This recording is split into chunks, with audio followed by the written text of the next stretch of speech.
Rumah sakit ini seharusnya jadi tempat penyembuhan, tapi di shift malam, semuanya terasa salah. Aku Nara, seorang perawat. Malam itu, aku menemukan seorang pasien kecelakaan hilang secara misterius dari kamarnya. Anehnya, tak ada satupun catatan tentang dia. Bersama Bima, sopir ambulans, aku nekat turun ke ruang bawah tanah yang lembab dan gelap. Di sana, kami menemukan sebuah pintu tua bertuliskan, ruang nomor 0. Ruangan terlarang yang seharusnya sudah ditutup puluhan tahun lalu. Di dalamnya, pasien yang hilang itu terbaring. Dadanya terbuka, jantungnya hilang, dan digantikan oleh jantung kecil milik seorang anak. Aku berhasil selamat, tapi Bima, dia menghilang tanpa jejak di lorong gelap itu. Keesokan harinya, kepalaku pusing mendengar kabar dari manajemen. Mereka bilang, Bima sudah meninggal dalam kecelakaan 2 tahun lalu. Lalu, siapa yang bersamaku semalam? Teror tidak berhenti. Seorang pasien tanpa identitas masuk UGD. Di pergelangan tangannya ada gelang aneh bertuliskan ruang 0. Sebelum meninggal, dia berbisik, aku bukan pasien baru. Aku dikembalikan.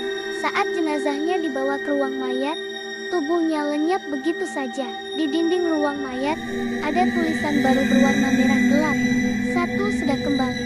Rasa penasaran membawaku ke arsip lama rumah sakit. Di sana, aku menemukan catatan tentang seorang anak bernama Arjuna, seorang donor jantung yang jantungnya tak pernah berhenti berdetak setelah kematiannya.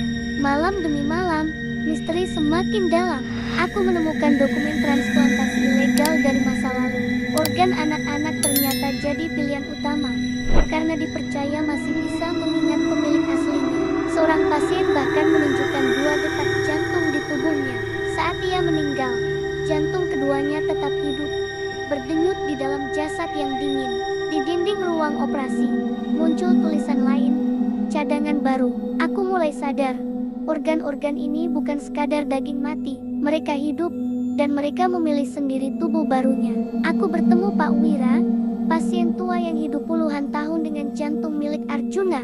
Setiap malam, tepat pukul 2:17, ia mendengar suara anak kecil berbisik dari dalam dadanya. Saat Pak Wira akhirnya meninggal, sesuatu yang mengerikan terjadi.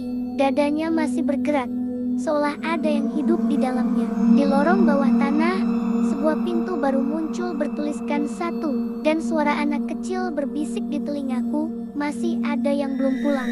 Rumah sakit ini tak lagi menunggu korban, ia mulai memanggil pulang bagian-bagiannya yang hilang. Ruang mayat menjadi pusat teror, laci-laci jenazah terbuka sendiri.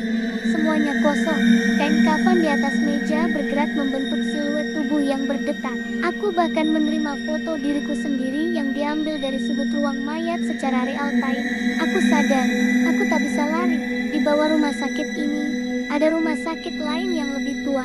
Ruang 0 untuk jantung, ruang 1 untuk paru, ruang 2 untuk mata. Organ-organ itu hidup tanpa tubuh, menunggu inang baru. Di sana, aku bertemu Dr. Arya, kepala transplantasi pertama yang hidup abadi karena terus mengganti jantungnya. Dia bilang, rumah sakit ini tidak dikutuk, ia dipelihara oleh organ anak-anak. Sebelum menghilang, dia menatapku dan berkata, kamu cocok jadi donor berikutnya. Aku terbangun, terikat di meja operasi. Dinding rumah sakit berdenyut seperti organ raksasa. Arwah anak-anak muncul, berbisik kalau mereka ingin dipakai. Dinding berubah menjadi layar, berisi ribuan mata yang sedang menontonku. Pisau bedah hampir menyentuh kulitku saat sistem rumah sakit tiba-tiba berubah. Sebuah suara menggelegar, perawat baru dibutuhkan. Aku selamat, tapi peranku ditukar.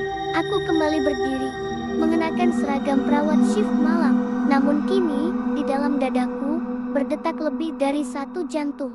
Aku menyambut seorang pasien baru, dan menuntunnya menuju ruang nomor 0. Karena rumah sakit ini tidak akan pernah kehabisan donor. Selama masih ada yang menonton.